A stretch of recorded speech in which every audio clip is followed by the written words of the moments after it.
MCN video has been produced in partnership with Bike Shore Insurance.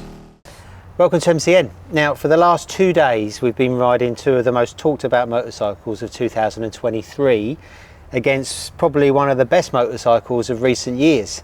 And I'm talking about the new Honda Transalp that was launched this year and the Suzuki V-Strom 800 and the established kind of runner in that field with, what would we call it, soft middleweight adventures. Yeah, and affordable as well. Affordable. This is Carl Stevens, new MCN road tester. Thanks for having Welcome me aboard. And this is what all tests are like: sunny Sicily, beers. Come back for a bit more in that case. Exactly. And there's a lot of questions to be answered for these bikes. So it's probably one of the most important categories of motorcycling at the moment, the middleweight adventure class segment, whatever you want to call it. And the Honda's new, the Suzuki's new, and the Yamaha's established, as we said. We've ridden all of the bikes quite a lot in the past. We've ridden the Honda at its launch. We've ridden it around an MCN 250. The same goes with the Suzuki. And MCN's done countless tests on the Yamaha over the years as well. So we obviously want to see how they stack up, but not just as road bikes. So although most people will ride these bikes on the road and never see any dirt, they are designed for off-road as well. So what we've done between us is ride the bikes on the road. I've mainly done the road riding, and Carl, you've ridden the bikes off-road, haven't you? Yeah. Along with some Pirelli hotshot test riders, one of whom develops their racing motocross tyres, so no slouch. So you've kind of got a variety of opinions. You've got my road bike opinion, you've got Carl, who, what would you describe yourself as an off-roader? Unskilled. Unskilled, okay, that's my job. I think you're a bit better than me. Love it, but not very good at it, especially when you're riding with a couple of people that are unbelievable off-road. Exactly, yeah. And then you've got their expert opinion as well, haven't you? Yeah. And we're going to talk about which bike is best overall. So normally with MCN road tests, we talk about what the bikes are just like on the road, but today we're going to give the off-road part of the test equal billing. So, you know, we might actually get a different winner to what we expected. So I'm really interested to find out, because before this test began, there's a perception the Yamaha would be the best off-road, and then reading between the lines of the riders that have been on launches, it's kind of, people say the Suzuki would be a better off-road bike than the Honda.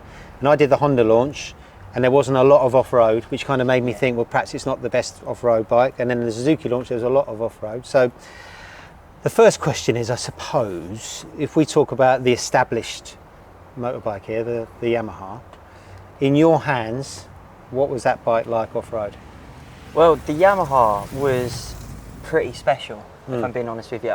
Like, it looks gorgeous, doesn't it? It looks like amazing. an old school. I think it's the best looking bike here. Bike. Yeah, you buy it on looks alone, wouldn't Definitely. you? And when you jump on it, it certainly feels that way as well. Like, it's got a really, really nice riding position where the bars are, where the pegs are. So you're still talking about standing up? Yeah, it feels natural when you get up.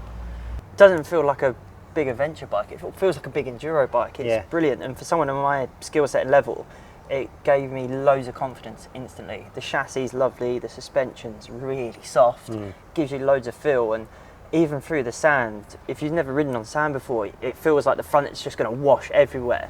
And the Ténére seemed to just take it in its stride. It was incredible. And the Pirelli guys were, as soon as they jumped on that Ténére, so they're pros and they just get on it and scream it, don't they? The pros just got on it and were just ripping it in terms of just sending it.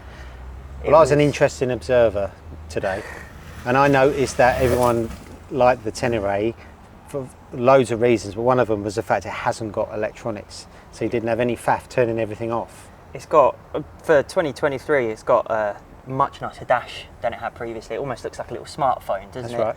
It's got no traction control, it's got no torque control, no sort of engine modes. The only thing that is changeable on it is the ABS. Now, it's a bit of a pain because it's got an ABS button that doesn't really work sometimes. I don't understand why it's there, but it's really easy to turn off by the menu, and it's quite nice not having the electronics. So really the Yamaha is a bike you can genuinely use on the road and take off-road, and it's good. It's not just a good looking off-road bike that's useless off-road. It actually does what it says on the tin. It's not just good, it's great, because it looked after me effortlessly. Like, the engine's gorgeous, it's silky smooth, it doesn't shock you or surprise you. You don't get like a horrible fire of power that sends you off. It's just a really great all-round package off-road for someone of my level, and somehow still someone of their level as well. Well, it's interesting you talk about the power, because it's the least powerful, isn't it? Yes. Here? But that helps it off-road. You don't want a massive power off-road, do you? You're never left wanting. No. It's just it's got such a nice power delivery as well. It's interesting, but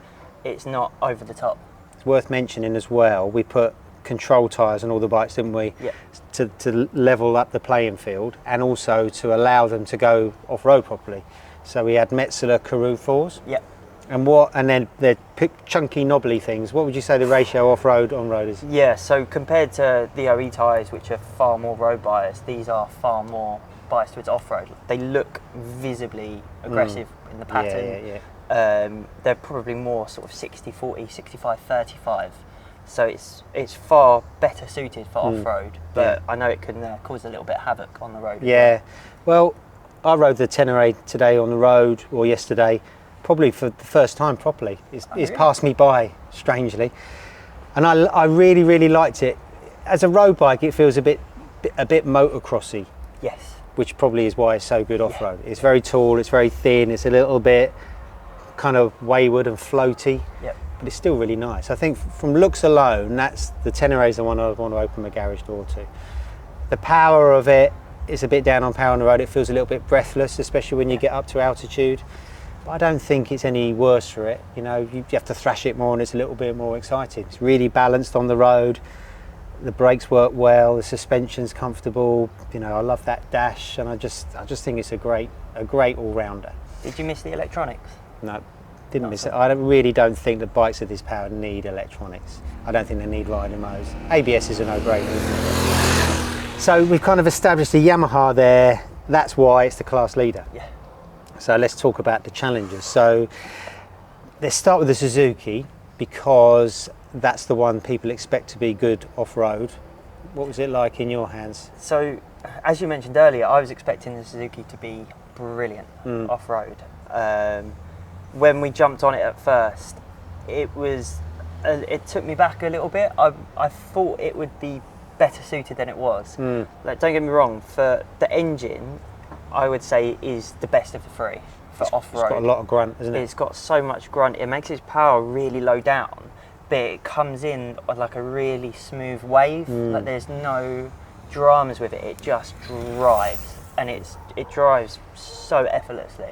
The quick shift is lovely. It works no matter where you are on the rev range, which is it's what you need off-road. But on the flip side, it feels like a big cumbersome beast in that company. So it's not as manageable as you'd think. It's quite fat, isn't it? Yeah, it's quite big, and it's got sort of a strange riding position. I didn't know if you sort of got a bit of this on the road, but the bars are, compared to the other two, they're sort of up and out. And when you're standing up, it's not so much of a natural feeling. You're sort of placed differently to where you would be on the Ténére. It feels a bit alien. Yeah, it's interesting, because on the road, it feels like a GSX 1000 with knobblies. Yeah. It's got the same kind of straight handlebars. It feels like a road bike, strangely. But it's interesting that perhaps it's not as good off-roader as people might think. I think the difficulty is as well, like for someone of my skill set and for someone of my height as well. So I'm only 5'7". I've got a 28-inch inside leg, maybe 29 when I've got my big boots on. But it's a heavy thing, and it still carries its weight quite high. Yeah. So I'm partial to a dab every now and again. Yeah. And when it starts to go, it is a big old beast. Whereas the Ténére just feels I know it's got a taller seat height. Where it's thinner, it's quite easy to get down and jump off. And just the Suzuki just didn't have that composure, especially when we was in the sand and the really soft stuff. What did the Hot Shot Pirelli boys think of the Suzuki? Well, they were absolutely sending it on it, but they didn't like the chassis on the Suzuki. So they seemed to, compared to the Yamaha especially, they really got to its limits quickly. Don't get me wrong, they were able to do incredible, amazing things, but it just didn't have that same feel and sensitivity on both the front and the rear. Yeah. They both loved the engine. The engine was still amazing for them. It was spot on. The quick shifter was amazing. And it's worth mentioning as well, the electronics on that Suzuki are really good. not only is the dash easy to navigate, Dash it's is easy good, to turn yeah. stuff off, but the off-road settings on, especially on the traction control, it allows a little bit of slip. So if you're just sort of getting started, if you're a novice rider, it's quite a good system to use. Like it works well, and it's so difficult to make traction control work well off-road. Yeah. And when you turn it off and on, it stays off as well, which is a massive bonus. Yeah. So that's a bike you could take off-road as well, but it's not as manageable as the Ténéré. Yeah, if you were going to do more off-road riding, if you was, to be honest, in that sort of environment, I wouldn't have jumped on the V-Strom again. No, if I didn't have to. I think on the road as well, because I rode the MCN 250 on the Honda and the Suzuki. You were with me. I was. And the Honda, it wasn't as good as the Honda. It was better in places, but it's a lot heavier. Yeah. The engine's got a nice bit of grunt to it, but it kind of fizzles out. It's like a diesel power delivery. So, the dash was great. Quick shifter's really, really smooth, and it is a lovely bike, but it doesn't really do it for me. And also the wind protection with the tiny screen didn't cause us a problem today. But on motorways, on the MCN 250 route that we do with the motorways, the wind noise is horrendous. Especially for me. I mean, it's slightly it was for you as well, wasn't it? It's slightly better for me because I'm 6 foot and you're significantly shorter. Don't rub it in. But yeah, it's especially if you're wearing a peak lid, you really get a lot of buffeting. Yeah. So it's something to bear in mind if you want to do long journeys on it. So the Yamaha's still in the lead so far. The Yamaha's still in the lead, and I wasn't sort of expecting it. No. To be honest. Right. Last but by no means least is the Honda. So the Honda, we loved it at the launch. It's one of our most successful YouTube videos of the year, the launch report. Because you're in it. Obviously. It's got a lot of interest from people. It's got quite a historic name, isn't it? The Transalp. Yeah. We've seen a few Transalps knocking around our way today, and we're actually around here. It's just a really, and it's got a new engine like the Suzuki has. It's got a sister bike in the Hornet, and the Suzuki's got a sister bike in the GSXS, and the Ténéré's got sister bikes in the MT-07, so they're kind of using the same engine and chassis platform for all these different sorts of bikes. And that engine is a cracker on the road. Hasn't got a lot of grunt on the road, but it's all at the top. Yeah. And it's just quite a nice, manageable road bike. So the perception before the test was it wouldn't be a very good off-road bike. So what's the reality when you stick a set of knobblies on it? You take it to it. It wasn't really hardcore off-road today, was it? It's quite doable for most people. It was middle of the ground, like middle of the road, wasn't it? I think that sort of helped shape the test. It was still pretty hard work. There was still some gnarly bits to it, but it was fairly comfortable, and the Honda actually blew me away. I was expecting the Suzuki to pretty much beat it in every aspect off-road, but the Honda's agility and the easiness of being able to just chuck it around, it felt far better in terms of the chassis and the suspension and just the connection to the dirt and the tarmac and the bumps. It felt far better than I thought it would. Yeah. It feels a lot more compact. It doesn't feel, the issue is it doesn't quite feel like an off-road bike when you're standing up on it. Yeah. Even for me, it sort of feels roady. It doesn't quite feel like it was made for it. But that chassis and suspension setup is actually really, really nice. And the Pirelli boys loved it. But the two issues we had with it off-road, number one, especially for me, less so for them, that engine just needs to be singing to be going.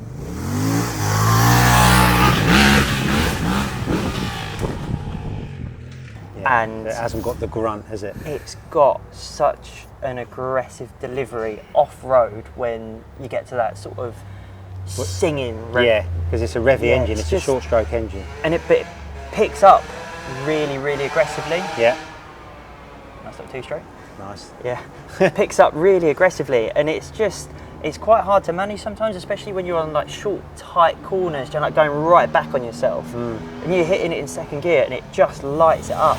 It's quite difficult to manage, like on muddy, rutty green lanes in the UK. I think it'd be far more difficult to use than, say, the Ténéré. Yeah. And it just doesn't quite have that real off-road ready feeling of the Ténéré. And another thing that I have to mention, because it has been...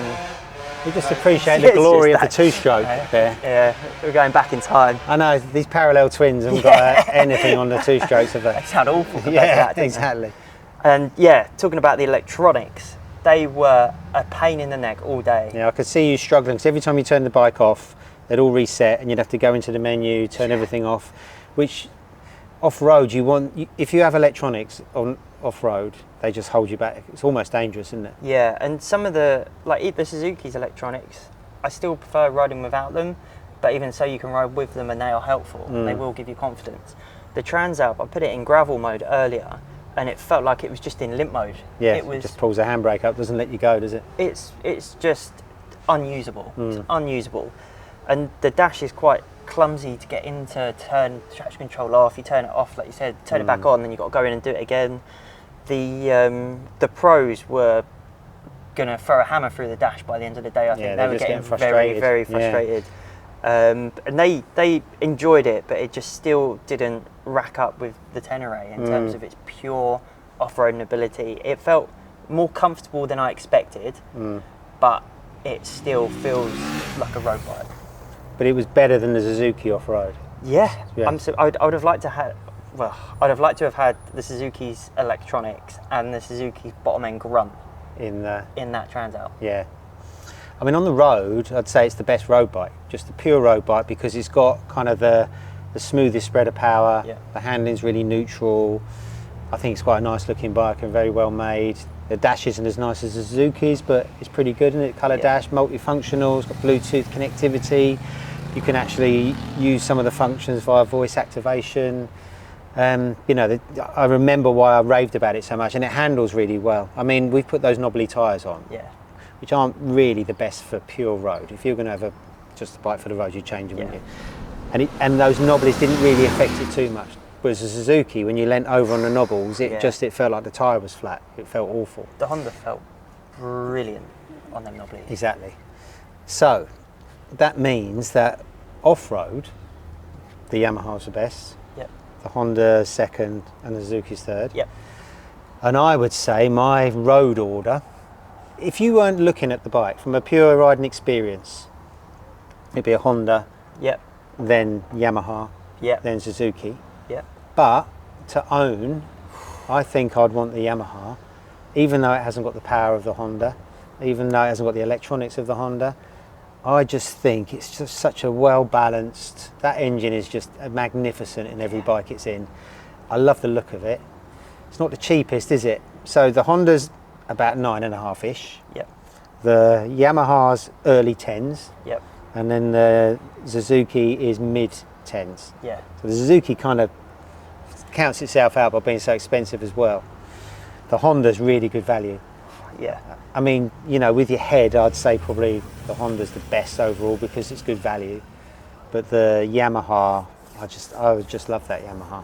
I think you hit the nail on the head there. The Transalp, the value for money, like we had the optional quick shifter fitted on it today, which is an extra 240 quid, I think. Yeah. And that's still cheaper than both the other bikes on test. Yeah. The Ténére is, when it was released, it was just over £8,000. It was about £8,400. Now it's gone up to 10,110-ish. Yeah. Which is a lot of money.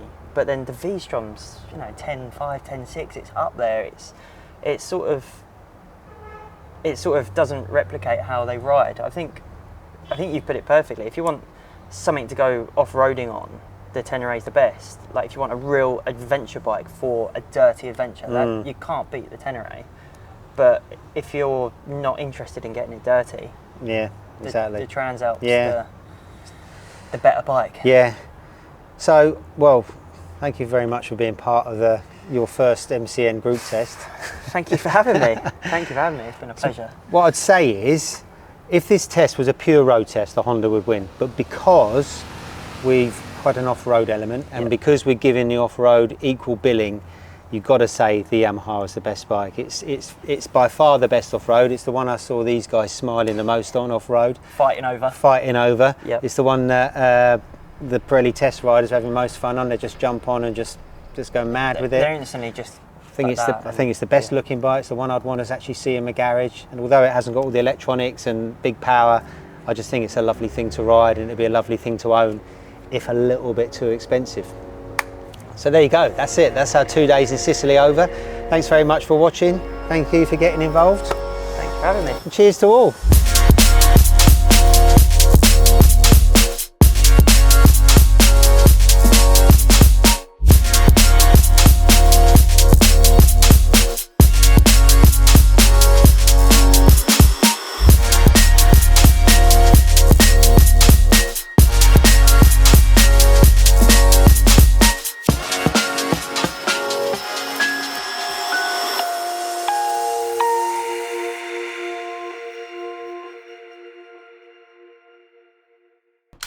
This MCN video has been produced in partnership with Bike Shore Insurance.